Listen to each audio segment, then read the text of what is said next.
de reverencia delante de Dios y así nos comunicaremos con nuestro Padre Celestial.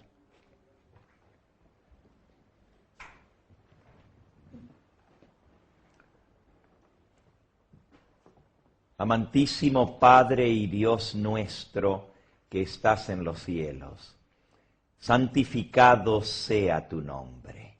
A través de Jesucristo, tu amado Hijo, venimos directamente ante tu presencia para agradecerte por todas las bendiciones que has derramado copiosamente sobre nosotros. Te damos gracias porque tú nos juntas esta noche para estudiar tu santo libro. Te pedimos que ese mismo Espíritu Santo que inspiró a estos santos hombres de Dios, los profetas, los apóstoles, para escribir tu libro sagrado, que ese mismo Espíritu esté con nosotros hoy, aplicando tu verdad a nuestra mente y a nuestro corazón. Te pedimos que nos des un espíritu receptivo para escuchar y aceptar tu palabra. Y también, Señor, una voluntad firme para ponerla por obra, que no seamos meramente oidores, sino hacedores de tu palabra. Nos encomendamos a ti en esta hora. Te pido, Señor, que tú me des palabras de lo alto, para que si hay alguna necesidad especial en algún corazón, pueda ser suplida hoy por tu Espíritu Santo. Y Señor, tú conoces a cada persona aquí presente en esta noche. Tú sabes de nuestras luchas, de nuestras caídas, de nuestras alegrías, gozos y pesares. Tú sabes, Señor, si hay enfermedad en nuestro medio o en el seno de nuestra familia. También tú sabes, Señor, de las luchas, los problemas que nos acosan continuamente. Hay algunos que han venido aquí en esta noche porque necesitan solaz, necesitan que tú les des paz, que tú les des la seguridad de que su caso está puesto en las manos del Dios Todopoderoso. Tú nos enseñaste a que todo lo que pidiéremos al Padre en el nombre de Jesús, tú nos lo darías. En esta noche traemos nuestra petición, no confiados en nuestra justicia ni en nuestra bondad, porque somos pecadores y nada merecemos, pero venimos confiados en tus muchas misericordias. Y te pedimos que seas propicio a cada uno de nosotros de acuerdo a nuestra necesidad. Que al salir de este lugar podamos decir, fue bueno venir a escuchar la palabra de Dios. Estos favores los suplicamos en el nombre precioso de tu amado Hijo, nuestro Salvador, el Señor Jesucristo. Amén. Amén. Amén.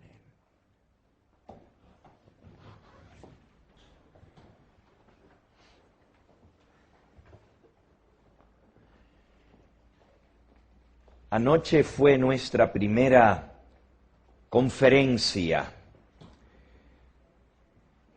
¿Por qué tantas religiones? Si hay un solo Dios, si hay una sola Biblia, una sola palabra de Dios, entonces, ¿por qué tantas religiones? ¿De dónde salieron? Y no estamos hablando ahora de las grandes religiones que hay en el mundo en general. Se dice que son 7, el judaísmo, el cristianismo, el taoísmo, el shintoísmo, los musulmanes, y me faltó una, el budismo, son 7 en total, las grandes religiones, pero estas a su vez están subdivididas en un sinnúmero de diferentes iglesias, denominaciones y sectas. Nosotros, porque vivimos en el mundo occidental y porque posiblemente la mayoría, si no la totalidad de los que estamos aquí en esta noche, somos de raíces cristianas, hemos de centrarnos en lo que es la religión cristiana, y aún esta está completamente subdividida. Anoche comenzamos a ver algunas de esas razones por las cuales hay tantas iglesias y denominaciones, aunque todos decimos llamarnos cristianos. Tenemos distintas creencias, distintas enseñanzas, algunas tan divergentes y contrarias la una a la otra, que casi se diría que se trata de religiones diferentes, y sin embargo todos nos llamamos cristianos. ¿Por qué tanta división en el mundo cristiano si Jesucristo fundó una sola iglesia? ¿De dónde vinieron estas divisiones? Anoche vimos la primera razón para esto. Leímos las Escrituras, leímos las palabras de nuestro Señor Jesucristo y vimos que estaba profetizado. El mismo Señor Jesucristo dijo que iba a haber divisiones y que esta iba a ser una de las señales del tiempo final. San Mateo, en el capítulo 24, ese sermón profético de nuestro Señor Jesucristo, y esto es un repaso tan solo un poquito de lo que vimos anoche, ¿verdad? Jesucristo dijo, en respuesta a la pregunta de sus discípulos, Señor, ¿qué señal habrá de tu venida y del fin del mundo? Él dijo, mirad que nadie os engañe, porque vendrán muchos en mi nombre, diciendo yo soy el Cristo, y a muchos engañarán. Y luego en el mismo sermón habló de falsos maestros, de falsos profetas, que engañarían a muchos. Y finalmente él dijo en San Mateo capítulo 24 y versículo 24, San Mateo 24, 24, y este versículo lo vamos a leer para los que tengan sus Biblias. Su Biblia está dividida en Antiguo y Nuevo Testamento, y el primer libro del Nuevo Testamento es San Mateo. Dice en el capítulo 24 y en el versículo 24, porque se levantarán falsos cristos y falsos profetas, y harán grandes señales y prodigios, de tal manera que engañarán, si fuera posible, aún a quienes, a los mismos escogidos. Y luego él dice, ya os lo he dicho antes. La primera razón por la cual el mundo cristiano está tan dividido es porque estaba profetizado. El mismo Señor Jesucristo dijo que así sucedería, no porque Él quiso que fuera así. Él oró en su oración sacerdotal justo antes de su ascensión al cielo, diciendo, Padre, te ruego que estos que me has dado sean uno, así como tú y yo somos uno, para que el mundo crea que en verdad tú me enviaste. Él quería que su iglesia se mantuviera unida, pero porque Él conocía el corazón del hombre, porque Él sabía de la naturaleza humana, Él profetizó lo que vendría y dijo que habría divisiones, que se levantarían falsos cristos y falsos profetas. Y en San Mateo, en el capítulo 7, y en el versículo 21, 22 y 23, nuestro Señor Jesucristo dijo estas palabras, no todo el que me dice, Señor, Señor, entrará en el reino de los cielos, sino ¿quién? ¿Tienen sus Biblias? Búsquenlas, por favor. No todo el que me dice, Señor, Señor, entrará en el reino de los cielos, sino el que ¿qué? El que hace la voluntad de mi Padre que está en los cielos. Muchos me dirán en aquel día, Señor, Señor, ¿no profetizamos en tu nombre? Y en tu nombre echamos fuera demonios, y en tu nombre hicimos muchos milagros. Y yo les declararé, nunca os conocí, apartaos de mí, hacedores de maldad. El engaño llegaría a ser tan grande que los mismos engañadores se creerían su engaño. porque hasta le van a reclamar al Señor. Porque hasta le van a reclamar al Señor diciendo, pero Señor, predicamos en tu nombre, profetizamos en tu nombre, echamos fuera demonios en tu nombre. Y Él les dirá, nunca os conocí. Estaba profetizado. Tenía que ser así. Y Cristo dijo, os lo he dicho de antemano para que lo supieseis. No solamente el Señor Jesucristo profetizó que vendrían divisiones. Cada uno de los apóstoles también en sus epístolas nos amonestan de esto mismo. Anoche leímos un sinnúmero de profecías que claramente señalaban que vendrían divisiones en el mundo cristiano y que esa sería una prueba justamente de que estábamos viviendo en el tiempo del fin.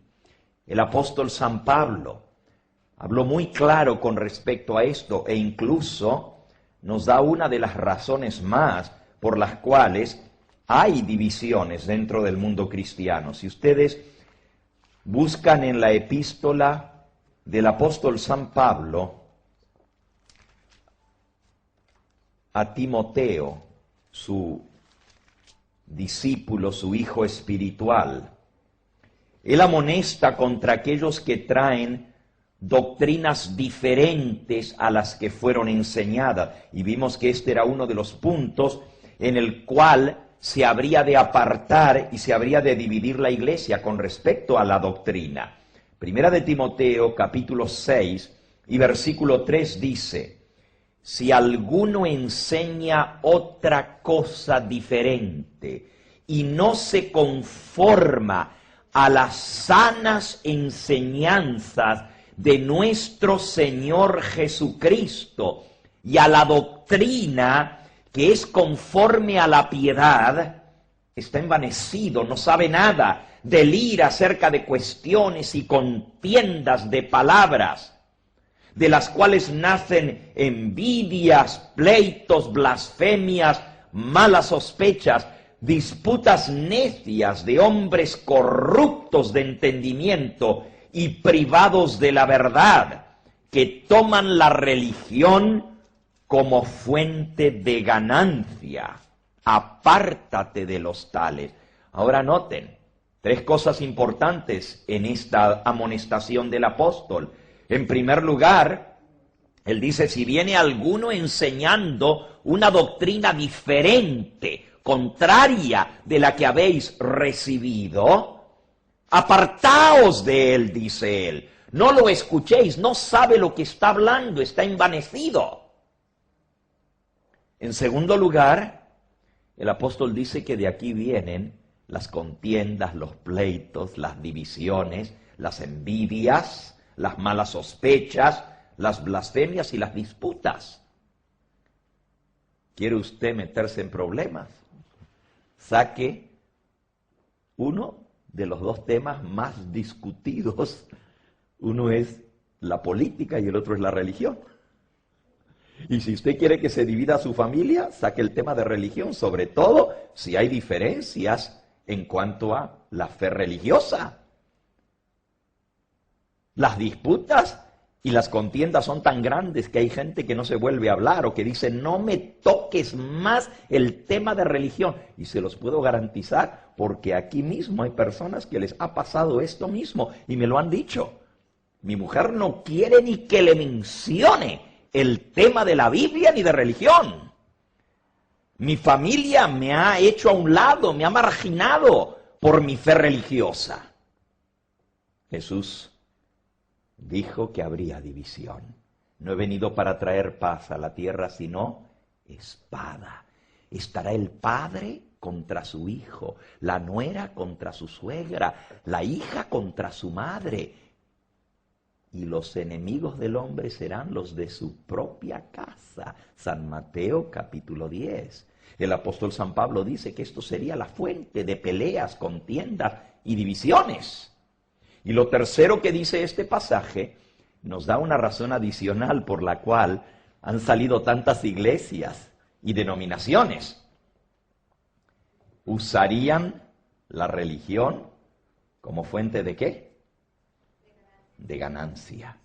Buscarían sacarle ventaja a través del nombre de la religión, y por eso viene la blasfemia contra todo lo que se llama religión. Anoche ya lo leímos que el mismo apóstol San Pedro declaró esas mismas palabras en su segunda epístola, hablando de esos falsos maestros que vendrían. Segunda de Pedro, capítulo 2, él dice: hubo falsos profetas entre el pueblo, como habrá entre vosotros falsos maestros, que introducirán encubiertamente herejías destructoras, y aún negarán al Señor que los rescató, atrayendo sobre sí mismos destrucción repentina, y muchos seguirán sus disoluciones, por causa de los cuales el camino de la verdad será blasfemado,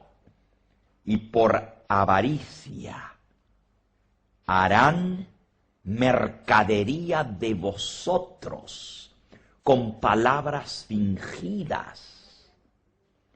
Noten lo que dice: harán mercadería, negocio con vosotros. Qué triste.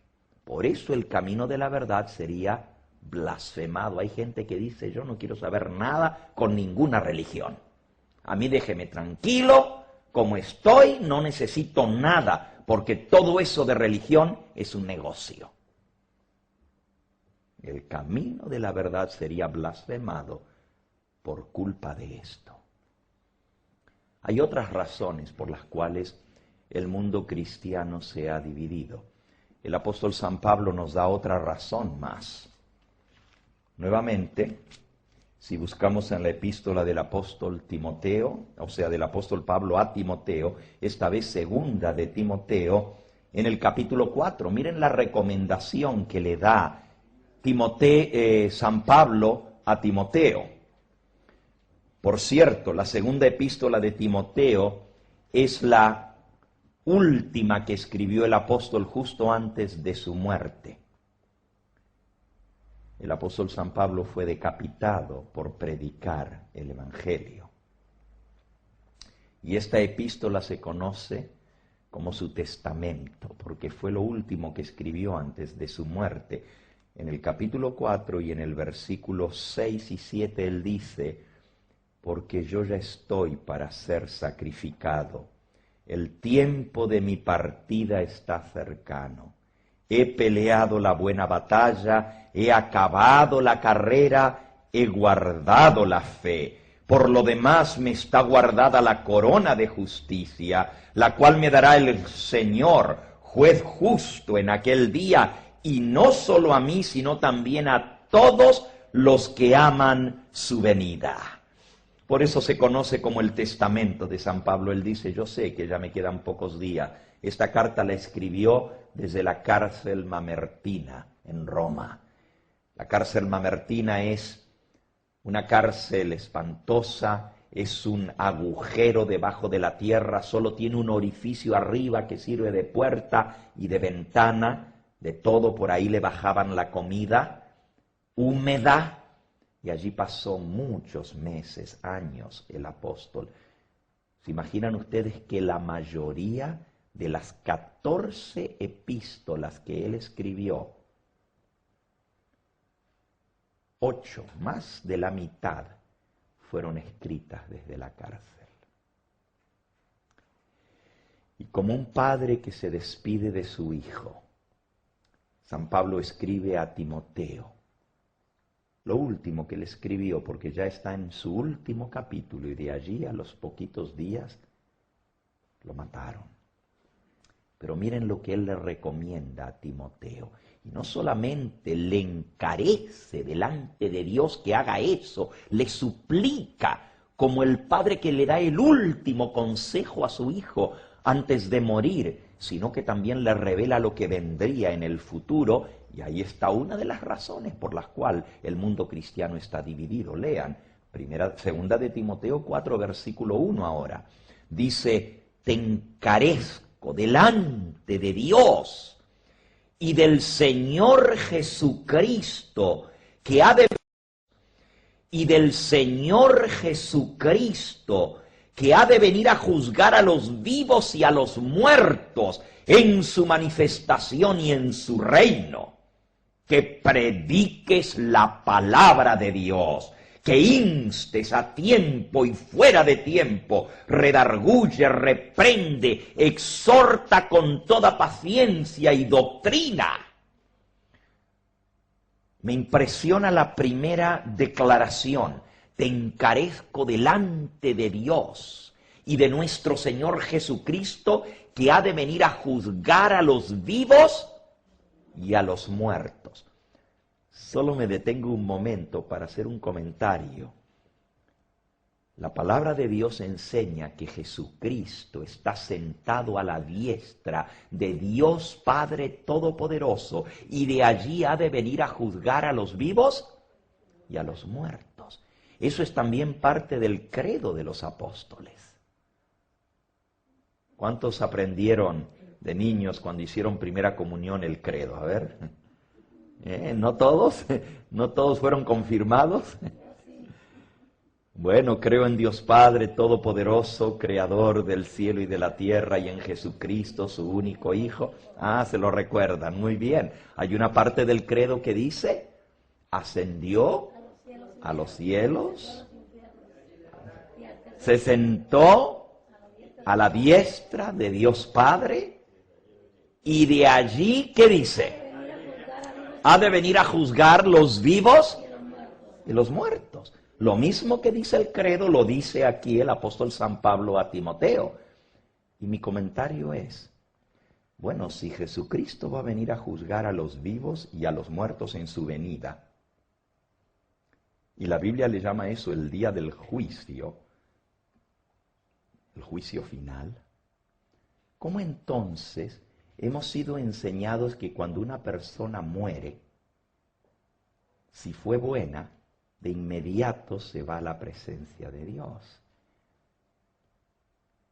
Está en el cielo alabando a Dios. Y si fue mala, muy mala, se va directamente ¿dónde? Al infierno. Y si no fue ni muy, muy, ni tan, tan, al purgatorio. Exactamente.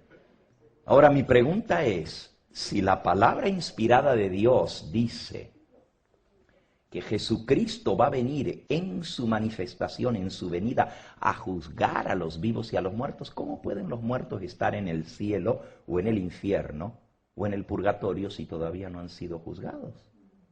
Y si ya están juzgados porque ya están en la gloria o ya están en la condenación, entonces ¿a qué va a venir Cristo? Si ya están juzgados. Parece una contradicción, ¿verdad? Déjenme decirles, la palabra de Dios no se contradice. Lo que se contradice son las doctrinas y tradiciones de los hombres. Por eso necesitamos investigar lo que nos han enseñado para saber si realmente es la verdad o si hemos creído algo que simplemente es lo que la gente enseña, lo que nuestros padres, abuelos y bisabuelos fueron enseñados y así nos enseñaron a nosotros, o si es realmente el Evangelio de Cristo. Vamos a hablar en esta semana un poquito más sobre este tema, pero solamente hago alusión a esto en este momento al pasar por este pasaje, pero quiero llegar a la última parte de esta amonestación de San Pablo a Timoteo.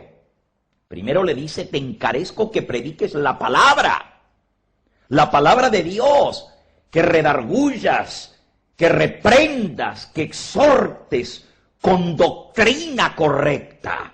¿Por qué? Versículo 3. Porque vendrá el tiempo cuando no sufrirán la sana doctrina, sino que teniendo comezón de oír, se amontonarán maestros conforme a sus propias concupiscencias y apartarán de la verdad el oído para volverse a las fábulas. Miren la predicción del apóstol San Pablo. Se amontonarán maestros, no uno, ni dos, ni tres, montones de maestros que no sufrirán la sana doctrina, no van a enseñar ya la doctrina correcta, sino que se van a apartar, dice, apartarán su oído de la verdad y se volverán a enseñar cuentos, fábulas. Por eso San Pablo le dice a Timoteo, predica la palabra, redarguye, corrige con toda autoridad, porque lo que viene es grave, la gente necesita conocer la verdad para no ser engañada. Por cierto, ahora vamos a ver algo que a muchos de ustedes les va a sorprender, y si no están bien sentados en el sillón, hasta se pueden caer. Voy a ver algo, y anoche les mencionaba que yo no vengo aquí a enseñar doctrina de ninguna iglesia ni organización. Hemos venido esta semana a estudiar el Evangelio de Jesucristo, directamente a estudiar la palabra de Dios. Y les dije que por favor trajeran sus Biblias. Si tú eres católico, trae tu Biblia católica, aquí tenemos la Biblia católica. Si eres evangélico, protestante, trae tu Biblia y vas a comprobar que la palabra de Dios es una sola. Aquí tenemos esta hermosa versión de la Biblia familiar católica, y esta Biblia es la versión del obispo Félix Torres Amat, y justamente es el obispo de Astorga, miembro de la Real Academia Española, y si hay alguna Biblia que ha contribuido a preservar el idioma español a lo largo de los siglos en todos los lugares donde se habla el idioma castellano, ha sido esta versión de la Biblia, ha unificado el idioma alrededor del mundo. Es un tesoro literario, estas sagradas escrituras. Yo me voy a tomar la libertad de leer de esta Biblia, ustedes pueden leer en su propia Biblia. Y vamos a ver otra predicción del apóstol San Pablo que decía que se iba a tergiversar la verdad. Pero esta es más sorprendente y nos toca más de cerca, nos afecta. Allí mismo en Timoteo, donde tienen abierto, ahora en la primera epístola, la primera carta del apóstol San Pablo a Timoteo.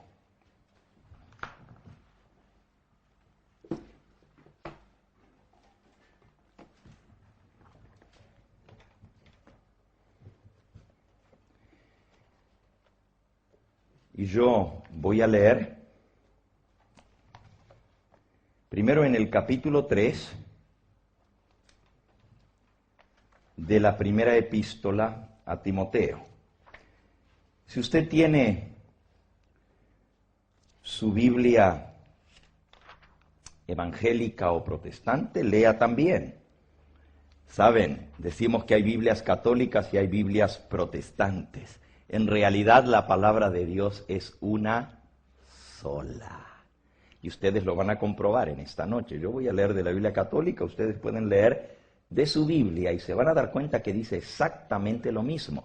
Se le llama Biblia católica porque tiene el imprimatum de la Iglesia y fue traducida por algún obispo, algún cardenal católico. Y las Biblias evangélicas o protestantes porque han sido traducidas por algún lingüista de fe protestante, pero son la misma palabra de Dios.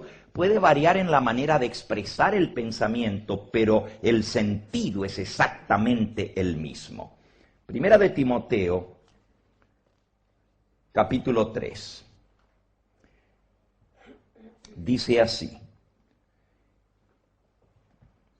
es una verdad muy cierta que si alguno anhela el obispado, un buen trabajo desea, un ministerio santo. Por consiguiente, es necesario que un obispo sea irreprensible. Aquí está dando el apóstol San Pablo las instrucciones para los líderes religiosos en la iglesia cristiana. Y dice que los obispos, si uno anhela y dice que los obispos, si uno anhela ese ministerio santo, ese trabajo, es algo bueno. Pero es preciso, es necesario que el obispo sea irreprensible. Marido de una sola mujer.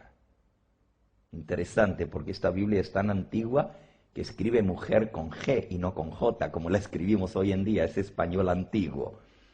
Marido de una sola mujer, sobrio, prudente, decoroso, modesto, casto, amante de la hospitalidad,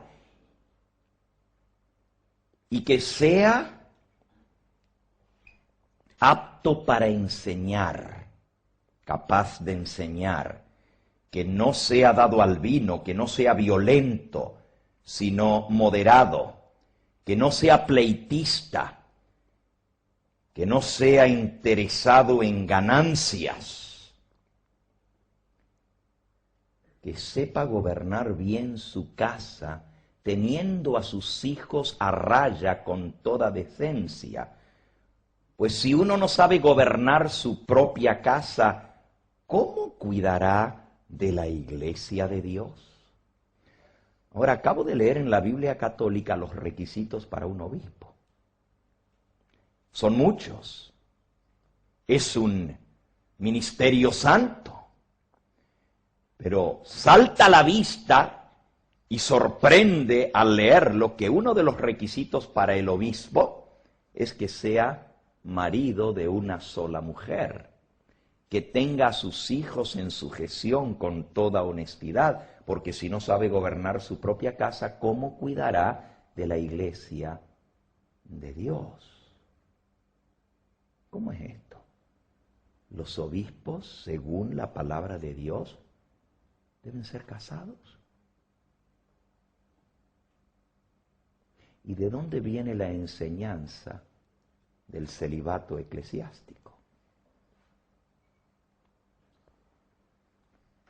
Debo decirles que por muchos siglos todos los pastores y obispos de la iglesia cristiana eran casados. Es más, la iglesia madre en el mundo occidental, y esta noche vamos a ver las divisiones del cristianismo. Anoche mencionamos que la iglesia madre nuestra, la iglesia católica, es la iglesia más grande en el mundo occidental, pero no es el cuerpo cristiano más numeroso. Hay otra iglesia, que es la ortodoxa, que es mucho más grande en número. Lo veremos eso esta noche. Pero la iglesia católica tiene por cabeza al obispo de Roma, que dice ser descendiente directo de Pedro y declara que Pedro fue el primer papa. Tenemos un tema que vamos a estudiar sobre esto, Pedro y las llaves del reino de los cielos, y Pedro y la roca. Jesús le dijo, tú eres Pedro y sobre esta roca edificaré mi iglesia. Tenemos un tema, creo que es el del martes o miércoles, cuando estudiemos sobre lo que es la iglesia, vamos a ver qué es la cabeza y el fundamento de la iglesia y vamos a estudiar ese pasaje. Pero la iglesia popular dice que Pedro fue el primer papa, pero resulta que los papas hoy en día no se casan. Y la Escritura dice que Pedro fue casado. ¿Sí o no? Sí, Jesús le sanó la suegra a Simón Pedro. Si tenía suegra es que tenía que estar casado. A algunos les gustaría estar casado, pero no tener suegra, ¿verdad? Pedro era casado y tenía suegra. Y fue, según la Iglesia Católica, el primer papa. ¿Y cómo hoy en día los papas no se casan? ¿De dónde viene eso? Bueno, les dije que estén bien sentados en los asientos, porque ahora vamos a leer la predicción, la profecía de San Pablo. sobre este mismo punto. Allí a donde tenemos abierto, no voy a seguir leyendo, ustedes pueden leer en sus hogares el capítulo entero, da los requisitos de los obispos y luego da los requisitos de los diáconos. Y uno de los requisitos de los diáconos es que sea marido de una sola mujer. Y luego de dar todas esas instrucciones por inspiración de Dios, San Pablo revela una profecía para el futuro. Y miren lo que él dice, capítulo 4 y versículo 1. Capítulo 4 y versículo 1. Nuevamente yo leeré de la Biblia familiar católica de Torres Amat, y ustedes pueden leer en su propia Biblia y constatar si dice lo mismo o no. Dice así el capítulo 4 y el versículo 1. Pero el Espíritu Santo dice claramente que en los venideros tiempos han de apostatar muchos de la fe, dando oído a espíritus engañadores y a doctrinas diabólicas, enseñadas por impostores llenos de hipocresía, que tendrán la conciencia cauterizada, quienes prohibirán el matrimonio.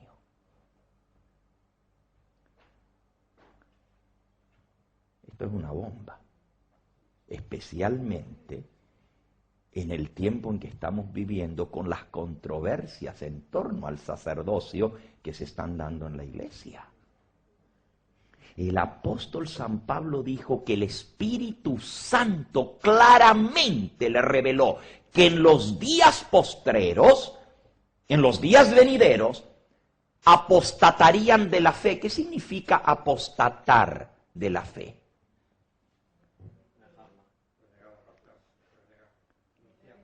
Renunciar a la fe. Un apóstata es alguien que se aparta de la doctrina correcta. Eso es un apóstata. No es que renuncie a toda fe. Puede aceptar otra fe. Puede aceptar y hacerse musulmán, pero está renunciando o apostatando a la fe cristiana. Cualquier persona que se aparta de la doctrina correcta es un apóstata. Apostatar es apartarse de la fe. Y San Pablo dice que muchos se apartarían de la fe escuchando a espíritus engañadores y a doctrinas diabólicas. Y prohibirían casarse. Él viene hablando que los obispos tienen que casarse. Y luego dice, pero los que van a prohibir el casamiento van a haber escuchado a espíritus engañadores y a doctrinas del diablo. Amigo que me escuchas, no quiero ofender a nadie en esta noche. Pero tengo que decir la verdad, y no lo digo yo. Si se enojan, enójense con San Pablo, no conmigo. Él es el que lo dice. La doctrina de que los obispos no deben casarse es una doctrina diabólica. Porque Dios en el comienzo dijo, no es bueno que el hombre esté solo. Y si Dios dijo que no es bueno que el hombre esté solo, ¿quién tiene el derecho de contradecir lo que Dios ha dicho y decir el hombre se tiene que quedar solo toda su vida y hacer voto de castidad para poder ser un ministro de Dios? Contradiciendo directamente las instrucciones dadas por el Espíritu Santo sobre los obispos y, lo que es peor, cumpliendo la misma profecía que decía que se iban a apartar de la fe e iban a escuchar espíritus engañadores y a doctrinas demoníacas, diabólicas, enseñadas por hipócritas que tienen cauterizada la conciencia. ¿Saben lo que es eso? De tanto enseñar el error, me lo creo. Y ya luego lo enseño como que es verdad. Ya no me duele la conciencia. Cuando uno sabe que está diciendo una mentira, la conciencia le remuerde. Pero cuando uno se cree aquella mentira y la repite como que fuera verdad, llega el momento que ya no te duele la conciencia. Eso es tener cauterizada la conciencia. Acabamos de leer una declaración increíble en la palabra de Dios. Y ahora entendemos.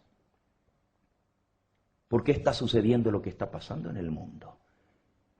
Y especialmente estos últimos años han traído un oprobio y una vergüenza al mundo cristiano. Estos años han traído un oprobio y una vergüenza al mundo cristiano. Yo no sé si aquí en Europa, me imagino que habrán llegado las noticias de las demandas multimillonarias contra la Iglesia por acusaciones de abuso y especialmente a menores. Aquellos que tenían que cuidar los corderos del rebaño se abusaron de ellos. Y lo más triste es que en muchos casos dirigentes religiosos taparon lo malo, trasladaron al sacerdote o al obispo a otra parroquia para que siga haciendo lo mismo, y eso es lo que lo hace más grave. Gracias a Dios se han tomado medidas muy fuertes y estrictas ya por Juan Pablo II y por ahora Benedicto XVI contra todo esto y sobre todo contra el encubrir estas cosas, pero eso no quita el hecho de que ha sucedido y en grande escala. ¿Por qué? Porque Dios dijo, no es bueno que el hombre esté solo, y esos son los resultados de desobedecer la palabra de Dios. Ahora, en lugar de dar instrucciones estrictas con respecto a cómo se debe lidiar con los casos de abuso infantil, ¿por qué el líder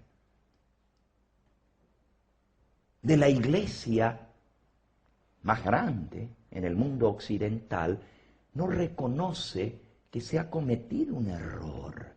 ¿Por qué no reconoce lo que dice la Escritura y dice, nos hemos equivocado y aquí está el resultado? Vamos a volver de vuelta a lo que dice la palabra de Dios.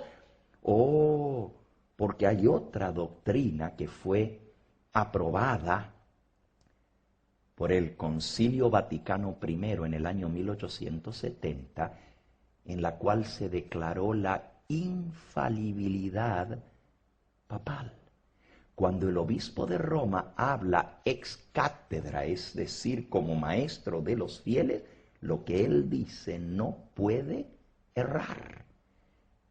Es infalible. Entonces, ¿cómo puede echarse la iglesia atrás de algo que quien lo dijo fue el Papa Gregorio I o Gregorio el Grande en el año 607 de la era cristiana? O sea, 600 años después de la fundación del cristianismo, viene un papa y da la orden del celibato. Por cierto, esa es una de las cosas en las cuales está dividido el mundo cristiano, porque resulta que los dos grandes cuerpos religiosos cristianos en el mundo, los dos más grandes, se llama la Iglesia Apostólica, Católica, Apostólica y Romana, con sede en Roma, y la otra es la Iglesia Ortodoxa Oriental. Pero la Iglesia Ortodoxa Oriental no acepta al obispo de Roma como cabeza, sino que tiene su propio papa o obispo que les dirige, y es el obispo de Constantinopla, quien le llaman el patriarca de Oriente, y el otro es el obispo de Occidente. Cuando estos dos cuerpos religiosos se separaron para formar dos iglesias completamente aparte, que fue en el año 1054, 1000 años después del comienzo del cristianismo, se divide en dos grandes cuerpos la iglesia. La iglesia ortodoxa, y por cierto, el nombre católico quiere decir universal. Apostólico hace referencia a los apóstoles, y romano porque es romano. El obispo de Roma es cabeza de la iglesia. El idioma latín romano es el idioma de la iglesia y sigue con las prácticas romanas que ha impuesto en todo el mundo occidental. El obispo de Constantinopla es cabeza, patriarca de todas las iglesias orientales, que incluye la ortodoxa griega, la ortodoxa rusa, los coptos coptos, los nestorianos y muchos otros grupos orientales que forman parte de un gran conglomerado que se llama la Iglesia Ortodoxa. En el año 1054 se produce el famoso cisma, la división, y uno de los puntos que los llevó a la división fue el tema del celibato. Toda la Iglesia oriental nunca aceptó lo que el obispo de Roma decretó, Gregorio I, de que los sacerdotes, obispos, arzobispos, cardenales y el papa no debían ser casados. Y hasta el día de hoy, los sacerdotes orientales, ortodoxos, se casan, tienen sus familias, tal cual como Dios lo mandó en su palabra.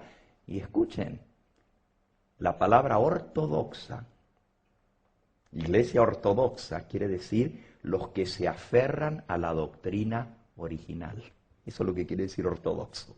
La palabra ortodoxo, la otra se llama católica porque hace referencia a que es universal. Y sin embargo no es totalmente universal porque todo el mundo oriental no está bajo el obispo de Roma, sino bajo el patriarca de Constantinopla. Son 900 millones de católicos y son 1.115 millones de ortodoxos. Mucho más grande que la iglesia occidental. Y la iglesia occidental ha tenido muchos más cismas que la iglesia oriental. La iglesia occidental, la iglesia romana, se volvió a dividir en el año 1530 con la reforma protestante de Martín Lutero, y de allí salieron, como ya explicamos anoche, los protestantes. Martín Lutero era un sacerdote católico. Si tú lees, bueno, la Iglesia Católica ha reformado un poquito la historia últimamente porque ha habido un acercamiento con los luteranos nuevamente, y ahora las cosas que decían de que son herejes y cismáticos ya se les llama hermanos separados, y ya Martín Lutero no era un hereje, sino un sacerdote que trató de reformar la iglesia, pero se adelantó a su época, dicen ahora. Lo que pasa es que lo excomulgaron y lo declararon hereje. Él nunca quería comenzar una nueva iglesia. Él quería reformar la iglesia por dentro, a ver las corrupciones que había. Y les expliqué un poquito de esto anoche. Sin embargo, terminó siendo expulsado de la iglesia. Y ese fue el segundo cisma grande. Salen los protestantes. Y luego, unos añitos después, solamente 10 años después, 1542, se divide la iglesia inglesa. Inglaterra se separa de Roma. Aquí sí, por más problemas políticos que doctrinales, pero eventualmente la iglesia de Inglaterra acepta las enseñanzas de la Reforma, no en su totalidad, pero en gran parte, y entonces el cisma se hace más grande. Primero eran por razones políticas y luego por razones religiosas. Y se forma la iglesia anglicana de Inglaterra, y de la anglicana sale la episcopal en Estados Unidos, porque los ingleses colonizaron el norte de América, y las iglesias anglicanas en América se llaman iglesias episcopales. Pero de ahí salieron muchos otros organismos religiosos reformándose de la iglesia anglicana, como por ejemplo los anabaptistas, los bautistas, los metodistas, los cuáqueros y muchos otros salen de la iglesia de Inglaterra que estaba separada de Roma. Ese fue el tercer cisma. El primero con la iglesia ortodoxa, el segundo con los protestantes y el tercero con la iglesia anglicana. Y esos a su vez están todos subdivididos. Ahora, les mencionaba que el punto, la única iglesia que mantiene el celibato a costa de demandas millonarias, porque en 7 diócesis en los Estados Unidos, las diócesis se han declarado en bancarrota. Una de ellas, la más importante de Estados Unidos, la diócesis de Baltimore, que fue la primera diócesis en América, la más rica de toda América, tiene su sede en Boston. Esa diócesis se declaró en bancarrota porque no tienen cómo pagar las demandas millonarias por abuso infantil. Esto es muy triste. No crean que yo menciono esto a manera de ataque o de burla, a manera de ataque o de burla. Cualquier cosa que afecta al mundo cristiano y que afecta al clero, afecta a cualquiera que ama a Dios y que sea cristiano. Y esto nos afecta a todos, porque la gente pierde la fe en los líderes religiosos. Dice, son todos iguales, son todos unos farsantes. Si estos son los que tienen que atender a las ovejas y cuidar a los corderos, y si abusan de ellos, ¿qué podemos confiar? Si no podemos confiar en los hombres de Dios, entonces ¿en quién vamos a confiar? Y la gente pierde su fe, reniega de su fe y dice, mejor no creo en nadie. Mejor me quedo en mi casa y adoro a Dios a mi manera y no voy a ninguna iglesia, porque si llevo mis hijos a la iglesia, corro peligro de que me los abusen. Imagínense hasta dónde hemos llegado por desobedecer la palabra de Dios. Esto es triste y sin embargo tenemos que enfrentar estas realidades del siglo en que estamos viviendo. Ahora, hemos mencionado aquí que San Pablo le dijo a Timoteo que una de las divisiones del cristianismo vendría porque maestros se amontonarían según sus propias concupiscencias, o sea, según su moral baja, y rebajarían las normas de la iglesia para adaptarlas a su manera de pensar, apartarían de la verdad del oído y se volverían a las fábulas. Otra razón por la cual el mundo cristiano está totalmente dividido es justamente porque cada uno forma su iglesia a su conveniencia. Como dice el refrán, cada maestrito con su librito. Y se levantan gente que forman una nueva iglesia, una nueva secta, una nueva denominación. Y es increíble porque algunas de las cosas que enseñan son, bueno, burradas, barrabasadas. Y sin embargo siempre hay gente que lo siga. ¡Qué increíble! Siempre consiguen seguidores. Dijo una vez un gran evangelista allá en América, hay gente para todo. Y es cierto, hay gente para todo. La iglesia está dividida y subdividida, pero no podemos decir que todos son parte del cuerpo de Cristo. ¿Por qué? Porque San Pablo dice que serían falsos maestros. Cristo dijo, serán falsos profetas que engañarán y llevarán a la perdición, aunque se llamen cristianos, aunque digan, Señor, predicamos en tu nombre, hacemos milagros en tu nombre. Y el Señor Jesús les dice, apartaos de mí, nunca os conocí, obradores de maldad. Y si no hacían esas obras por el espíritu del bien, si le hicieron por el espíritu del mal, entonces ¿a quiénes pertenecen? Lo que acabamos de leer, doctrinas de demonios, diabólicas.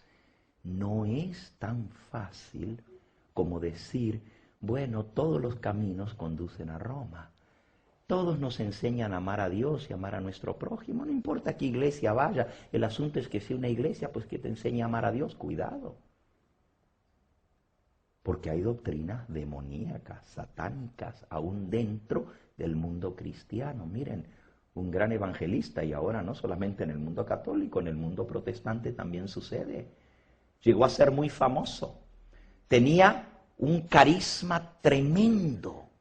Arrastraba a la gente, tras sí la gente venía de todas partes a escucharlo.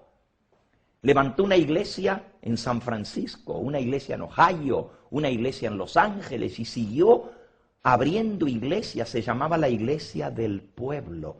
No sé si ustedes recuerdan esa iglesia, pero llegó a ser muy popular en la década de los 70. La Iglesia del Pueblo. Crecía en forma astronómica.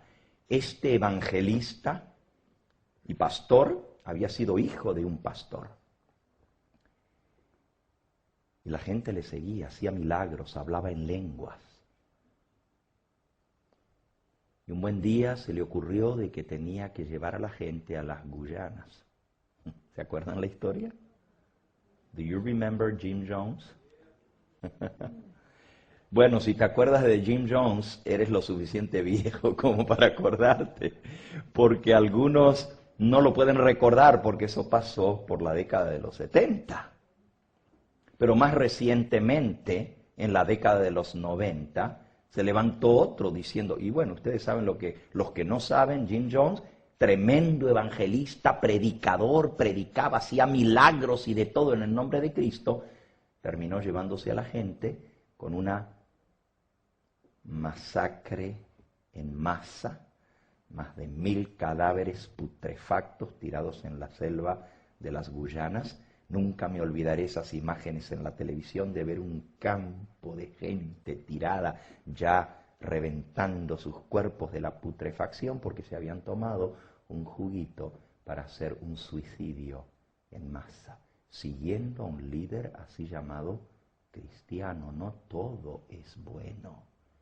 Y ya más recientemente, ¿se acuerdan de David Koresh, verdad? ¿Y saben lo que lo hace más terrible a esto? Que muchos de los seguidores de David Koresh habían sido cristianos y muchos de ellos adventistas. Y fueron engañados por un falso Mesías y terminaron en la hoguera, quemándose vivos, muchos niños entre ellos. El engaño ha cundido por doquiera en el nombre de Cristo. Y Cristo dijo, vendrán falsos cristos y falsos profetas y engañarán a muchos. El diablo hará señales y prodigios para engañar, si fuera posible, aún a ¿quiénes? A los mismos escogidos. Ya os lo he dicho de antemano. Ahora, ¿cómo podemos nosotros discernir la verdad? ¿Qué podemos hacer para no ser engañados? ¿Tiene realmente Dios una iglesia en esta tierra? ¿Cómo identificarla? ¿Será que en todas las iglesias Dios tiene hijos suyos? Yo me inclino a creer a que Dios tiene gente sincera en todas las iglesias, por lo menos en las iglesias que predican la palabra de Dios. Pero aún entre ellas hay diferencias doctrinales. ¿Por qué? Si servimos a un mismo Dios, si tenemos una misma Biblia y si tenemos el mismo Espíritu Santo, y Cristo dijo, el Espíritu Santo os guiará a toda verdad. Entonces, ¿cómo puede el Espíritu Santo guiar a unos a una cosa y guiar a otros a otra que es completamente contraria a lo que están haciendo los demás? ¿Puede eso venir del mismo Espíritu? La palabra de Dios dice que Dios no es un Dios de confusión. Primera de Corintios, capítulo 12 y capítulo 14 y versículo 37. Dios es un Dios de orden y Él dice que todo lo que se haga debe hacerse decentemente y con orden, porque Él es un Dios no de confusión, sino de paz. Entonces, ¿cómo puede estar el mundo cristiano de esta manera? ¿Y qué podemos hacer nosotros para no ser engañados? Una de las cosas también que la mencionamos someramente ayer, el apóstol San Pedro nos explica otra razón por la cual se ha dividido el mundo cristiano. Todos tienen su Biblia, pero miren cuál es el problema. Segunda de Pedro, capítulo 3, versículo 15, dice, tened entendido que la paciencia de nuestro Señor es para salvación, como también nuestro amado hermano Pablo, San Pablo, según la sabiduría que le ha sido dada, os ha escrito en casi todas sus epístolas, hablando en ellas de estas cosas, entre las cuales hay algunas difíciles de entender, las cuales los indoctos e inconstantes tuercen, como también las otras escrituras para su propia perdición. San Pedro dice que San Pablo escribió en sus epístolas algunas cosas difíciles de entender, pero que las personas indoctas e inconstantes tuercen los escritos de San Pablo, tergiversan el Nuevo Testamento y también las otras escrituras, tergiversan el Nuevo Testamento y también las otras escrituras para su propia perdición. Por eso hay tantas iglesias, porque cada uno interpreta la Biblia a su manera. Y aunque tienen una sola Biblia, tenemos una sola palabra de Dios, cada uno dice, no, pero esto no quiere decir tal cosa, esto quiere decir tal otra. No, es que no lo entiendes, lo que Dios quiere decir. ¿Y quién sabe lo que Dios quiere decir sino el mismo Dios? Por eso está escrito que la Biblia no es de interpretación acomodaticia o privada, léanlo. Ahí mismo el apóstol San Pedro lo declara. En la página anterior, en el capítulo 1, él dice, versículo 20, entendiendo primero esto. Lo primero que tienes que entender es esto, que ninguna profecía de la Escritura es de interpretación privada, porque nunca la profecía fue traída por voluntad humana, sino que los santos hombres de Dios hablaron siendo inspirados por el Espíritu Santo. Ahora escuchen, por favor, ninguna porción de la Escritura se puede interpretar privadamente. Yo no tengo el derecho a decir, esto quiere decir tal cosa. Porque eso sería darle mi propia interpretación a la Escritura. Y ahí es de donde salen las divergencias, las diferencias. Porque cada uno la interpreta a su antojo, como más le conviene. Otra cosa es que algunos toman una parte de la Escritura, pero no la otra. Esto sí se aplica, pero esto no. Y esto es muy común hoy en día. Déjenme decirles, la mayoría de los cristianos han sido enseñados que lo que vale ahora es el Nuevo Testamento y que el Antiguo Testamento ha sido descartado. ¿Ustedes creen que eso es la enseñanza de Cristo? Escuchen bien, la palabra de Dios es una sola.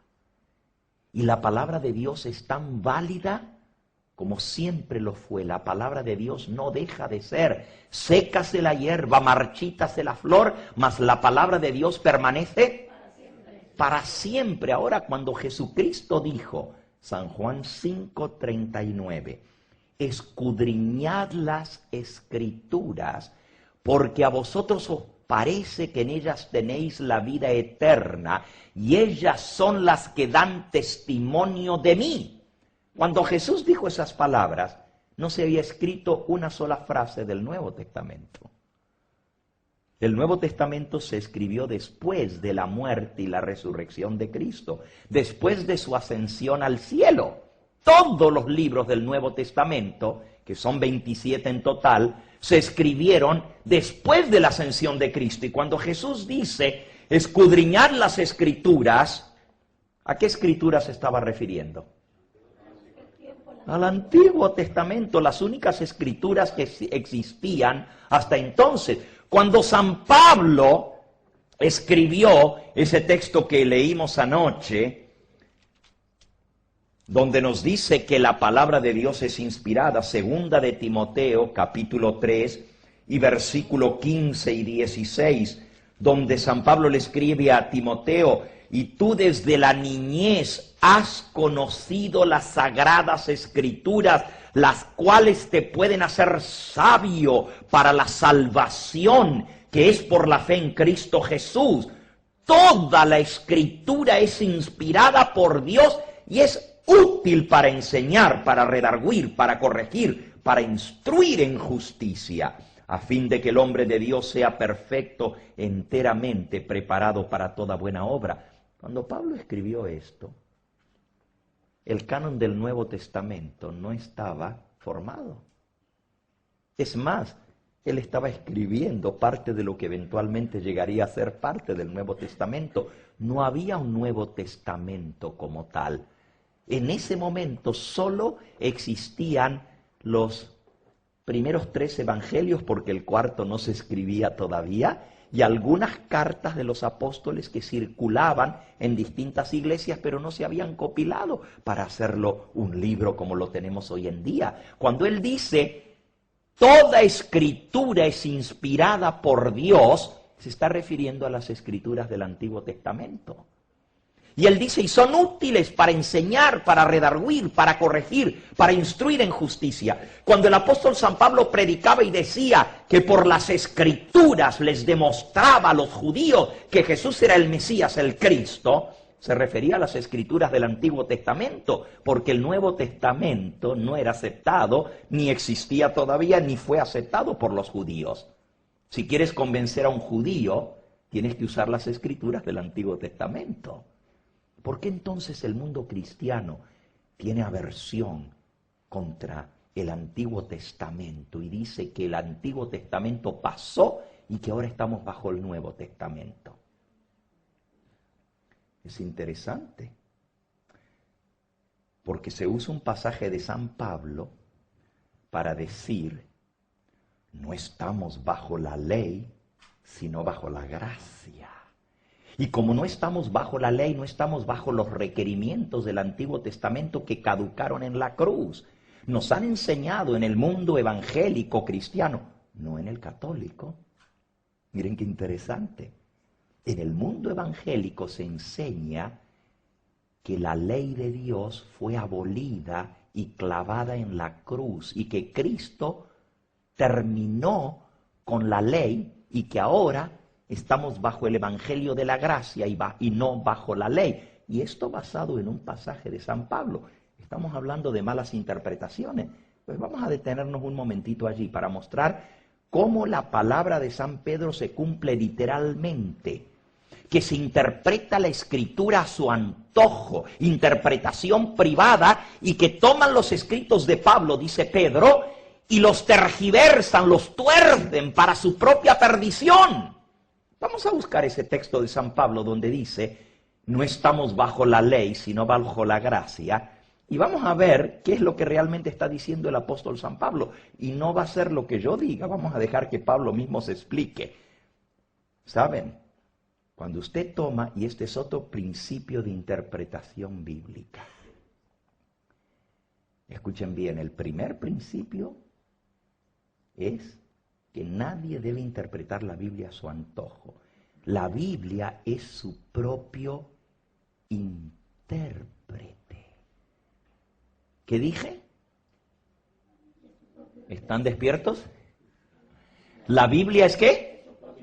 Su propio intérprete. O sea, si yo no entiendo lo que dice San Pablo, tengo que dejar que el mismo San Pablo me explique en otro lugar para que yo lo entienda. Y si yo leo al profeta Isaías y no lo entiendo, pues voy a leer todo lo que dice Isaías a ver si él mismo me lo explica. Y si aún así no lo entiendo, entonces voy a comparar lo que dijo Isaías con lo que dijo Ezequiel, con lo que dijo Jeremías, con lo que dijo Moisés y con lo que dijeron los apóstoles que aplicaron el libro del profeta Jeremías.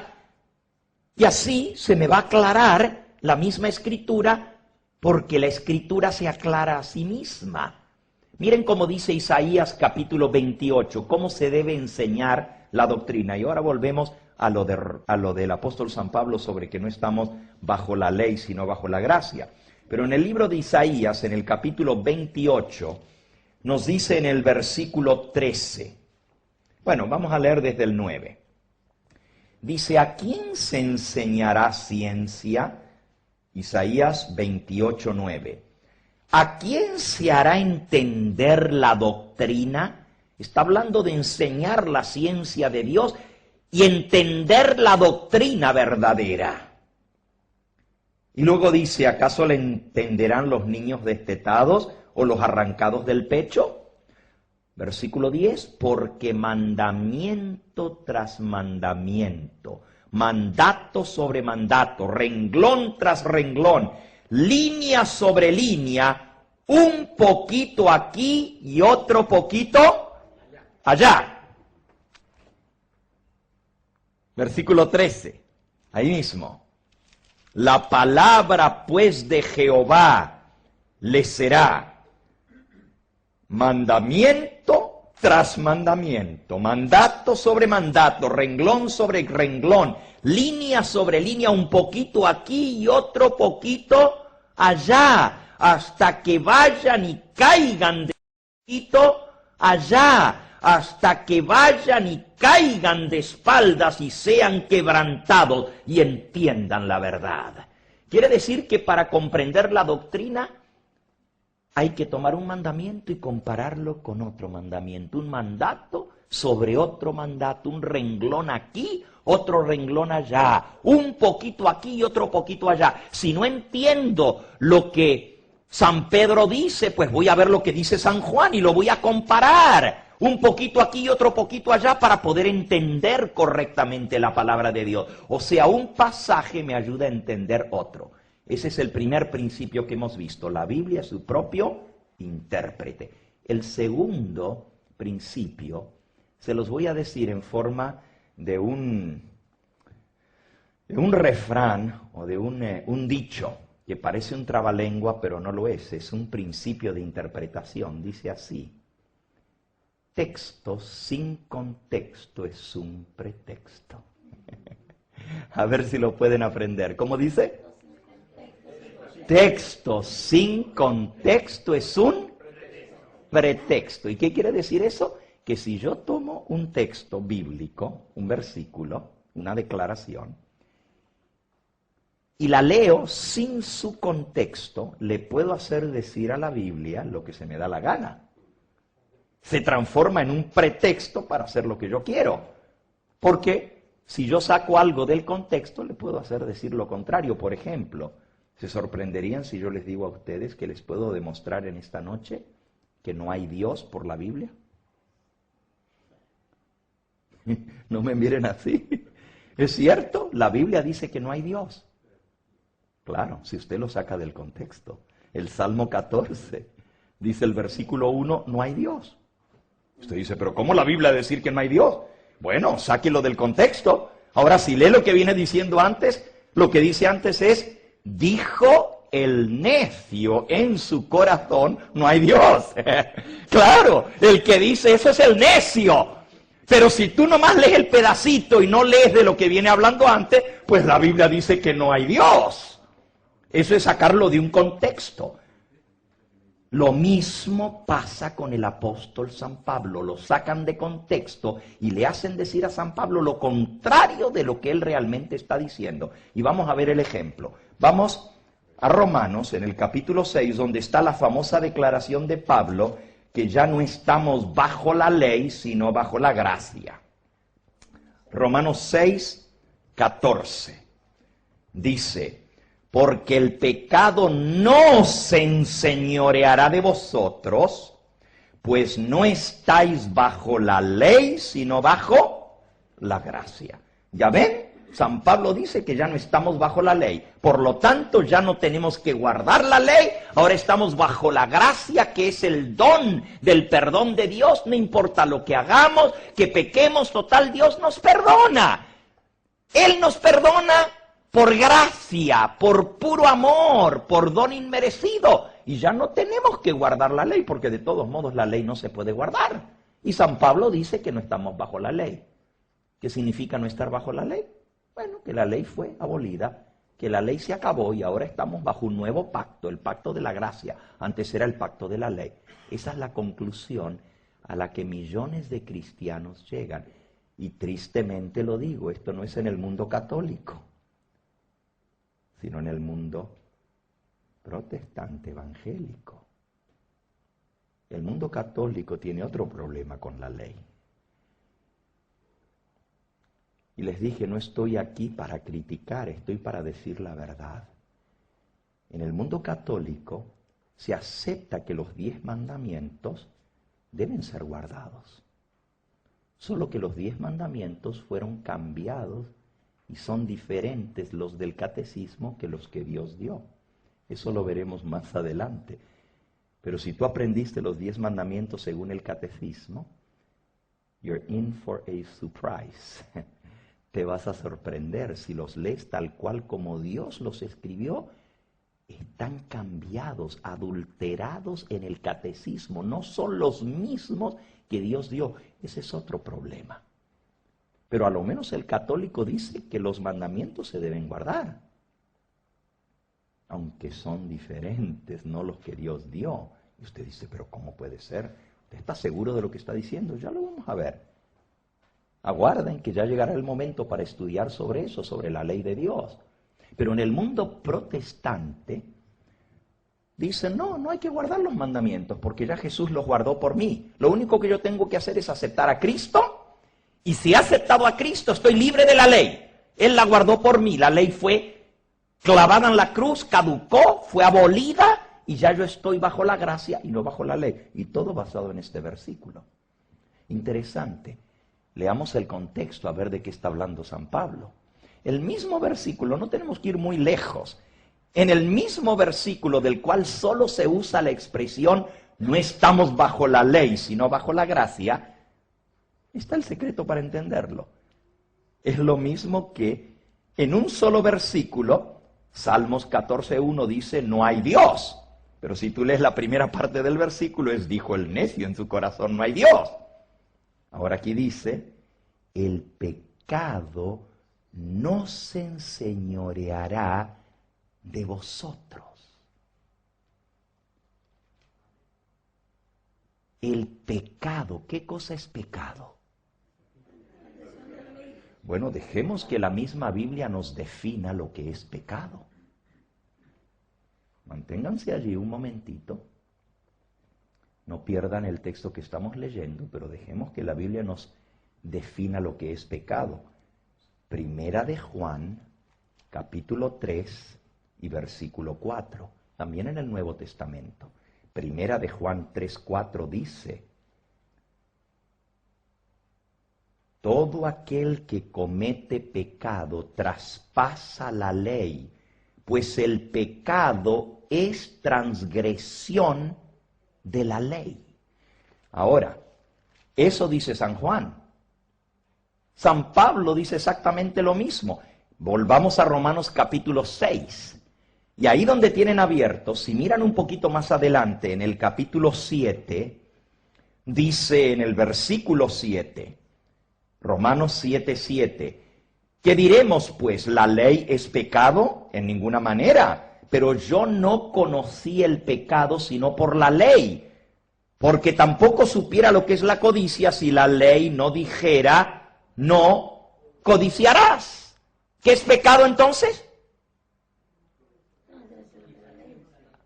Ir en contra de lo que la ley dice. El pecado es transgredir la ley. San Pablo dice, la ley no es pecado, pero yo no conociera lo que es pecado si no hubiera una ley que dice, no codiciarás. Así que la ley me define lo que es el pecado. Volviendo a el capítulo 6 y el versículo 14. ¿Qué pues?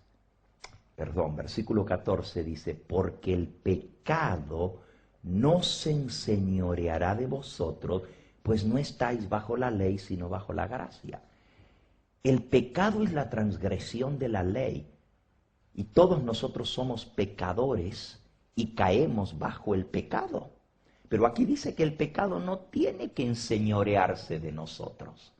¿Qué significa enseñorearse? Ser señor. Enseñorearse es ser señor, dominarnos. El pecado no tiene que dominarte porque no estás bajo la ley. Ah, cambió la cosa ahora.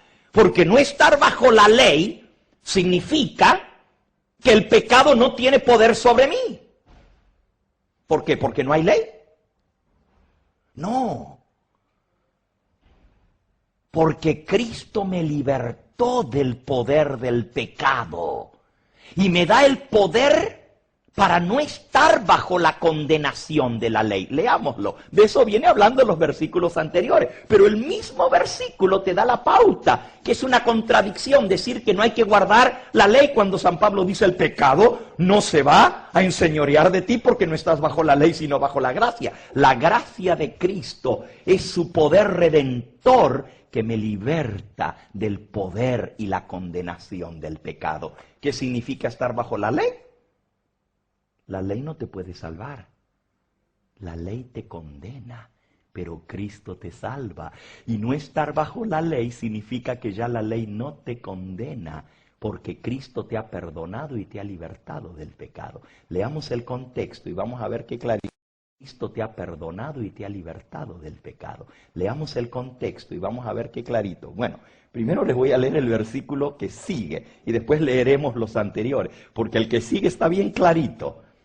La gente dice, si no estoy bajo la ley, no tengo que guardarla. Fue abolida, fue clavada en la cruz, ahora estoy bajo la gracia. ¿Quién lo dice? San Pablo. No estoy bajo la ley, sino bajo la gracia. Mire cómo se tergiversa Pablo. Miren lo que Pablo dijo en el mismo versículo que sigue de ese, el 15. ¿Qué pues? ¿Seguiremos pecando porque no estamos bajo la ley, sino bajo la gracia? En ninguna manera. ¿Qué está diciendo Pablo? ¿Y qué es pecado? ¿Qué es pecado? Seguiremos transgrediendo la ley, pecando, porque no estamos bajo la ley, sino bajo la gracia. Y él dice, en ninguna manera. Así que cualquier conclusión que tú saques sobre esa declaración de Pablo, no estamos bajo la ley, sino bajo la gracia, no puede contradecir lo que él mismo dijo. Que no podemos seguir pecando si estamos bajo la gracia. Y si el pecado es transgresión de la ley, entonces ¿cómo vamos a estar en contra de la ley? ¡Wow! Pero qué cosa, ¿no? Leamos los versículos anteriores para aclararlo. Él viene hablando del poder de Cristo para transformarnos. Porque Él murió por nosotros, quitó la culpa de nuestro pecado. Y dice allí en el versículo 10. Porque en cuanto Cristo murió, al pecado murió de una vez por todas, pero en cuanto vive, para Dios vive. Así también vosotros, consideraos muertos al pecado, pero vivos para Dios en Cristo Jesús, Señor nuestro. No reine pues el pecado en vuestro cuerpo mortal, de modo que lo obedezcáis en sus concupiscencias, ni tampoco presentéis vuestros miembros al pecado como instrumentos de iniquidad, sino presentaos vosotros mismos a Dios como vivos entre los muertos, y vuestros miembros a Dios como instrumentos de justicia, porque el pecado no se enseñoreará de vosotros. Pues no estáis bajo la ley, sino bajo la gracia. ¿Qué viene diciendo el apóstol San Pablo? Que el poder de Cristo que resucitó nos ha libertado del pecado. Ya no debe reinar en nosotros, ni obedecer al pecado, ni presentar nuestros cuerpos para hacer lo malo, sino que ahora le servimos a Dios que nos salvó, que nos libertó, y le obedecemos. Y sigue diciendo, ¿pecaremos porque no estamos bajo la ley sino bajo la gracia? En ninguna manera. ¿No sabéis que si os sometéis a alguien como esclavos para obedecerle, sois esclavos de aquel a quien obedecéis, sea del pecado para muerte o sea de la obediencia para justicia? Pero gracias a Dios que aunque erais esclavos del pecado, habéis obedecido de corazón aquella forma de doctrina en la que fuisteis enseñados, y libertados del pecado vinisteis a ser siervos de la justicia. Miren qué clarito. Jesús te libertó del poder del pecado. Aunque antes eras esclavo del pecado, estabas bajo la ley del pecado y de condenación que te lleva a la muerte, Cristo te libertó de la condenación de la ley, y ahora eres hecho siervo de la justicia. Y si te sometes a Cristo, vas a obedecer a Cristo. Pero si no te sometes a Él, eres esclavo del pecado. Así de sencillo. Estar bajo la ley significa estar bajo la condenación de la ley. Estar bajo la gracia significa estar libertados del pecado y del poder del pecado. A ver, voy a dar un ejemplo sencillo para que lo entendamos. Si una persona transgrede una ley, era algo fácil, algo sencillo. Usted va manejando aquí en Palma de Mallorca y el policía lo ve que está usando su celular. Esa ley no mucho nos gusta, ¿verdad? Pero la han establecido. ¿Y qué pasa si usted usa su celular aquí en Palma de Mallorca mientras maneja su móvil? Una multa. ¿Y de cuánto es la multa? 303 puntos. 300 euros por utilizar el móvil mientras usted está manejando. Muy bien, hay una ley. Ahora, digamos que usted va manejando, le suena el teléfono, se olvida, recoge ese teléfono, lo contesta y ahí mismo está el policía. Y el policía lo detiene. Ahora usted está bajo la ley. Y la ley lo señala y lo condena. Ahora, la ley no tiene provisión para el perdón. No hay provisión para el perdón. La ley solamente le dice, usted la transgredió y va a pagar la multa. ¿Sí o no? Ok.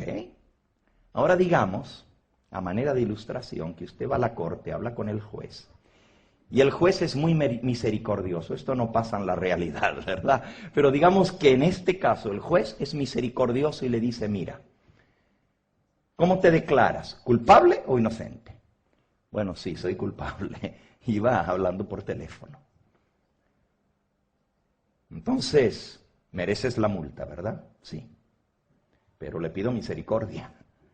Bueno, hagamos una cosa. Te voy a perdonar. Te voy a quitar la paga de la multa. Estás libre. Ve tranquilo. Y yo salgo contento.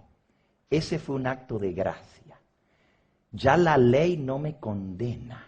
Ya no estoy bajo la ley, sino que ahora estoy bajo ¿la qué? La gracia. Ah, perfecto. Pues como el juez me ha perdonado, ahora puedo salir y a coger mi celular porque total estoy bajo la gracia, no bajo la ley, ¿verdad? ¿Así funciona? Ah, justamente porque estoy bajo la gracia, no es para que siga transgrediendo la ley, al contrario, si me ha perdonado, con más razón ahora debo ser obediente a la ley. Pero resulta que nos han enseñado todo lo contrario, que Cristo me perdona, pero como Él me perdona, pues puedo seguir pecando, porque ya no hay que guardar la ley porque estoy bajo la gracia. Miren qué incongruencia, ni en el mundo real sucede así. Y ahora queremos hacer creer que en el mundo espiritual yo estoy libre de la obligación de obedecer a Cristo que me salvó, no más porque estoy bajo la gracia, jamás. Eso es lo que Pablo viene diciendo. ¿Notaron? Se puede hacerle decir a Pablo lo contrario de lo que él está diciendo cuando interpretamos la Biblia a nuestro antojo. Por eso hay tantas iglesias, porque cada uno acomoda la Biblia como él le conviene. Y para no ir muy lejos, ahí mismo, en Romanos, en el capítulo 3, Pablo da una conclusión sobre su tema, si somos salvos por la ley o somos salvos por la gracia. Y ya tengo que terminar porque el tiempo ha transcurrido, así que unos minutitos más y concluimos. Pero miren, Romanos capítulo 3, dice el versículo 28, la conclusión de la tesis de todo el libro a los romanos es esta. Concluimos pues que el hombre es justificado por la fe sin las obras de la ley. Correcto. Dios no nos perdona porque yo guardo la ley, al contrario, nos perdona porque soy pecador y no la he guardado. Y la salvación es gratuita para mí, pero le costó mucho a Dios. Le costó la muerte de su Hijo en la cruz del Calvario. Entonces, somos justificados, somos perdonados por la fe en Cristo, porque Él pagó la deuda de nuestro pecado sin las obras de la ley. Dios no me perdona porque yo obedezco. Dios me perdona por Cristo, por lo que Él hizo por mí en la cruz. Bueno, pues si soy perdonado y soy salvado por la fe, pues entonces, ¿para qué la ley? Miren lo que dice Pablo en la conclusión. Concluimos pues que el hombre es justificado por la fe sin las obras de la ley. Versículo 31. Luego, ¿por la fe invalidamos la ley? En ninguna manera, sino que más bien confirmamos la ley. Esa es la conclusión de Pablo, que la ley. Esa es la conclusión de Pablo, que la justificación por la fe no invalida la ley, sino que más bien la confirma. Entonces, ¿de dónde está toda esta doctrina de que la ley ha sido abolida, que porque somos salvos por la fe y por la justificación por la fe, estamos libres de la ley está invalidada, la ley está clavada en la cruz? Y San Pablo mismo declara, luego por la fe invalidamos la ley? En ninguna manera, más bien concluimos que por la fe se confirma y se establece la ley. La ley no te salva. La ley no puede salvar a nadie, porque no tiene poder para salvar. La ley solo te muestra que eres pecador. La ley es un espejo en el cual te miras, dice Santiago en el capítulo 1. La ley es un espejo en el cual te miras y ves cómo estás. Y la ley te dice, no matarás. Pero cualquiera que odia a su hermano ha matado. Y la ley te dice, no codiciarás. Y la ley te dice, no levantarás falso testimonio. Y si tú lo has hecho, la ley te señala que eres pecador, pero no tiene el poder para perdonarte el pecado. La ley es un espejo. Yo no puedo mirarme en el espejo. Y miren las dos actitudes que puede haber. Me miro en el espejo y digo, no me gusta lo que veo en el espejo. Y agarro el espejo y lo hago añicos, lo tiro al suelo. Eso es lo que hacen los que dan por abolida la ley. La ley se acabó, la tiro a la basura, la rompo. Fue invalidada, fue terminada en la cruz del Calvario, no más ley. Eso es los que niegan la ley. Por el otro lado, están los que usan la ley para tratar de ganar su salvación. Miro al espejo y digo, uy, estoy sucio, necesito limpiarme. Y cojo el espejo y me empiezo a limpiar la cara con el espejo.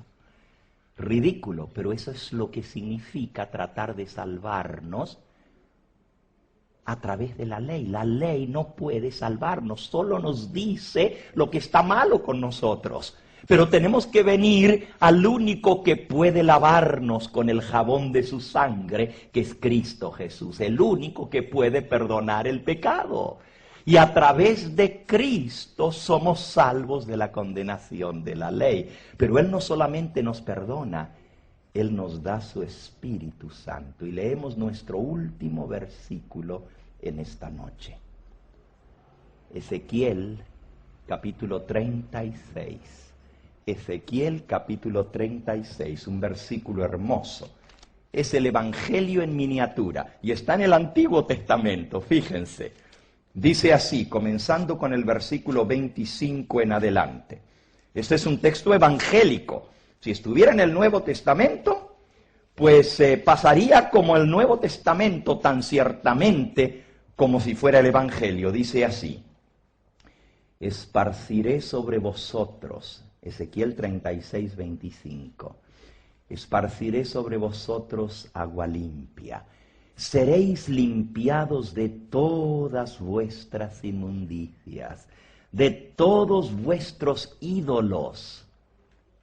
Os limpiaré, dice el Señor.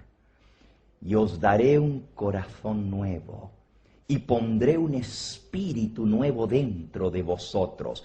Quitaré de vuestra carne el corazón de piedra y os daré un corazón de carne, y pondré dentro de vosotros mi espíritu, y haré que andéis en mis estatutos, que guardéis mis preceptos y los pongáis por obra. Este es el milagro de la redención. Dios no solamente nos limpia a través del bautismo, agua limpia sobre nosotros y seréis limpiados de vuestras inmundicias, pero luego dice, os daré un corazón nuevo. Jesucristo dijo, el que no naciere de nuevo no puede entrar al reino de los cielos. Lo que es nacido de la carne, carne es. No te maravilles que te dije, necesitas nacer de nuevo. Jesús dice, os daré un corazón nuevo y pondré un espíritu nuevo dentro de nosotros. Quitaré de vuestra carne el corazón de piedra y os daré un corazón de carne, y pondré dentro de vosotros mi espíritu, y haré que andéis en mis mandamientos, que guardéis mis estatutos y los pongáis por obra. El Espíritu Santo es el único que puede llevarnos a obedecer la ley de Dios. Yo no puedo obedecer por mí mismo, no tengo el poder. Necesito que Dios me transforme. Necesito que Él me limpie de mis pecados, pero que me dé un nuevo corazón. Necesito nacer del Espíritu. Y San Pablo en Romanos dice lo mismo. El hombre carnal no puede obedecer la ley de Dios. Porque los que son de la carne piensan en las cosas de la carne, mas los que son del Espíritu, en las cosas del Espíritu. El ocuparse de la carne es muerte, mas el ocuparse del Espíritu es vida y paz. Porque los designios de la carne son enemistad contra Dios y no se sujetan a la ley de Dios, ni tampoco pueden. Y todos los que viven según la carne no pueden agradar a Dios. Mas vosotros no vivís según la carne, sino según el Espíritu. Si es que el Espíritu de Dios mora en vosotros. Y si alguno no tiene el Espíritu de Cristo, no es de Él. Esto es grave. El que tiene el Espíritu de Cristo se sujeta a la ley de Dios. Pero el que es carnal no se sujeta a la ley de Dios, ni tampoco puede. Por eso necesitamos que Él nos lave con su sangre, que Él nos limpie del pecado, que Él nos dé un nuevo corazón, una nueva mente, y que Él nos dé su espíritu para que andemos en sus mandamientos, guardemos sus preceptos y los pongamos por obra. ¿Saben? La frase es, el que creyere será salvo. Si tú invocas el nombre de Jesús, serás salvo. Pero también Jesús dijo, el que persevere hasta el fin, ese será salvo. No puedo tomar una parte solamente, tengo que tomar los dos. Necesito creer en Cristo, pero también necesito perseverar en su doctrina para ser salvo. Qué hermosa que es la palabra de Dios cuando se entiende correctamente. No hay contradicción en el libro de Dios. Todo forma una unidad completa y perfecta. ¿Quieres tú pedirle a ese Dios que inspiró ese santo libro que haga ese milagro en tu vida? Que te limpie del pecado, pero que también te dé un nuevo corazón. Que renueve tu mente, que te transforme, te haga nacer del Espíritu Santo. Él lo prometió. Y si lo pedimos, Él nos lo dará. ¿Quieres pedirle, Señor, pon tu espíritu en mi alma? Cámbiame, transfórmame, yo no quiero perderme. Coloca tu espíritu en mi ser, cambia mi corazón, hazme una nueva criatura. Mañana vamos a ver la pura verdad sobre la salvación. Y si tú crees que lo que hemos visto hoy es importante, el tema de mañana es el más importante de todos. Yo dije eso anoche porque me confundí, pensé que el tema de esta noche era sobre la salvación. Hoy era sobre la terminación del tema anterior. ¿Por qué tantas religiones? Y anoche vimos la tradición o la Biblia como base de nuestra fe. Pero mañana vamos a ver el tema, la pura verdad sobre la salvación. Por favor, si tienes seres queridos que aún no conocen el camino de salvación, invítalos, tráelos. Mañana podrán entender sencillos, como un niño puede entender la palabra de Dios. Les invito a que me acompañen en esta hora para pedirle al Señor que Él grabe este mensaje en nuestro corazón y que no seamos solo oidores, sino hacedores de su palabra. ¿Quieres pedirle al Señor que Él haga ese milagro en tu vida de transformarte? ¿Quieres pedirle que Él ponga su espíritu en ti? Pues entonces únete a mí. Si así lo anhelas, ponte en pie conmigo para pedirle al Señor que haga ese milagro en tu vida. ¿Saben? Fue el milagro en tu vida. ¿Saben? Fue el Señor Jesús el que dijo: de cierto te digo, el que no naciere de nuevo no puede entrar al reino de los cielos. Lo que es nacido de la carne, carne es. Lo que es nacido del Espíritu, Espíritu es. No te maravilles que te dije, necesitas nacer de nuevo. Si hay alguno aquí en esta noche que nunca ha experimentado lo que es el nuevo nacimiento, quizás tú has oído hablar de esto, pero no estás seguro de que realmente Dios ha hecho ese milagro de cambiarte a ti.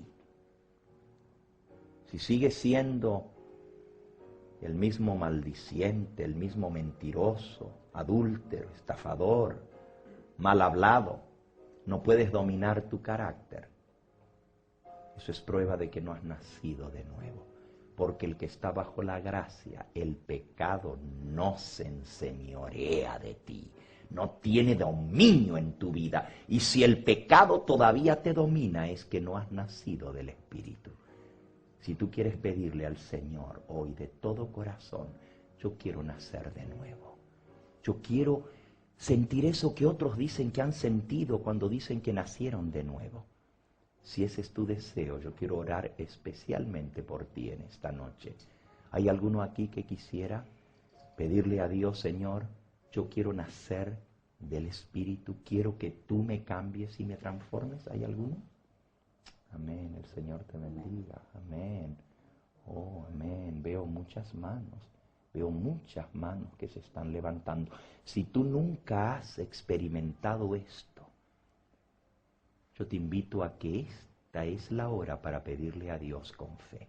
Y Dios no puede mentir, Él va a hacer lo que Él ha prometido. Si le pedimos su Espíritu, Él nos lo va a dar. Jesús dijo que hay que nacer del agua y del Espíritu. ¿Hay alguno aquí que nunca ha nacido del agua?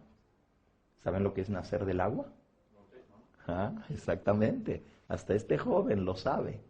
Nacer del agua es, después de haber nacido del Espíritu por el poder de Cristo, una persona nace del agua a través del bautismo. Y esto no es un bautismo de niños recién nacidos. Esta semana vamos a ver la pura verdad del bautismo y vamos a ver de dónde salió el bautismo infantil.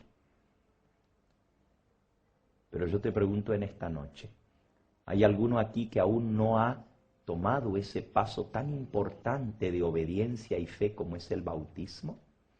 Y quisiera que yo ore por ti. Amén, joven, el Señor te bendiga. ¿Hay alguien más que aún no ha tomado el paso del bautismo? Aquí hay una joven también, que Dios te bendiga a ti también.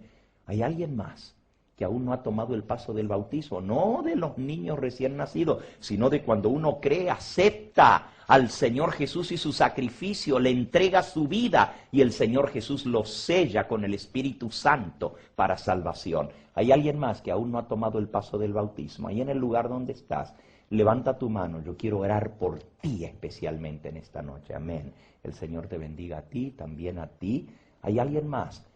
Levanten su mano alto porque no puedo ver desde aquí atrás. Allá hay otra persona. El Señor te bendiga. Aquí hay otro joven. El Señor te bendiga a ti también. ¿Hay alguien más que aún no ha tomado el paso del bautismo en esta hora? Yo quiero orar por ti. Vamos a orar por todos los que queremos nacer del Espíritu Santo, pero especialmente vamos a orar por aquellos que no han sido bautizados y en esta noche los vamos a presentar delante de Dios. Vi varias manos que se levantaron. ¿Hay alguien más? No te dé vergüenza levantar tu mano. Jesús te dice, y estas son palabras de Jesús, el que se avergüenza de mí delante de los hombres cuando yo lo llamo, yo me avergonzaré de él delante de mi Padre cuando mi Padre lo llame. Pero el que delante de los hombres me confiesa, yo le confesaré delante de mi Padre y de los santos ángeles.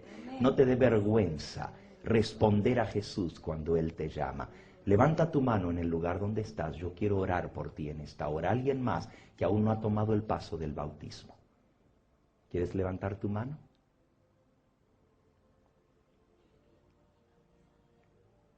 Sí. Amén. El Señor te bendiga. Quizás hay alguien aquí que una vez fue bautizado en agua, pero no nació del Espíritu Santo. Y necesita nacer del Espíritu Santo y ser bautizado como señal de que ahora sí de verdad nació del agua y del Espíritu. ¿Hay alguien que se apartó del camino del Señor? Amén. El Señor te bendiga. Amén. El Señor te bendiga. Alabado sea su nombre. ¿Alguien más que necesita renovar este pacto de salvación con Dios? Amén. El Señor te bendiga, a ti también. No te dé vergüenza levantar tu mano. Amén. El Señor te bendiga. Alabado sea su nombre. Vamos a orar especialmente por estas almas. Será mucho solicitarles para orar especialmente por ustedes, que tengan a bien acercarse aquí para tenerlos cerquita y orar. Yo sé que es un poquito incómodo pasar, pero los que levantaron su mano, vengan rápidamente. Queremos orar por ustedes. Vengan. Vengan. Este es un momento muy especial y Dios está llamando a sus hijos. Vengan. Si tú levantaste tu mano, acércate. Yo quiero orar por ti. Ven un pasito aquí, más adelante. Ven, acércate. Ven aquí. Vamos a orar por cada uno de ustedes en forma especial para que Dios haga ese milagro en sus vidas. Hay mucho gozo, mucha alegría en nuestro corazón por estas decisiones por Cristo. Vengan. Alabado sea el nombre de Cristo. ¿Podrían dar un pasito más adelante? Así los que vienen en el pasillo se pueden acercar también. Amén. Alabado sea el nombre del Señor. El Señor te bendiga, mi hermano. Cuán hermoso es verles aquí, ¿saben? El Señor Jesús dijo, la palabra que sale de mi boca no volverá a mí vacía. Y el Señor ha cumplido su promesa. Le vamos a pedir ahora que Él les dé su Espíritu Santo para que nazcan del Espíritu y que muy pronto, una vez que estén preparados, puedan tomar el paso del bautismo para nacer también del agua. Oremos. Amante Dios, en esta hora venimos ante tu augusta presencia, en este momento solemne, muy especial.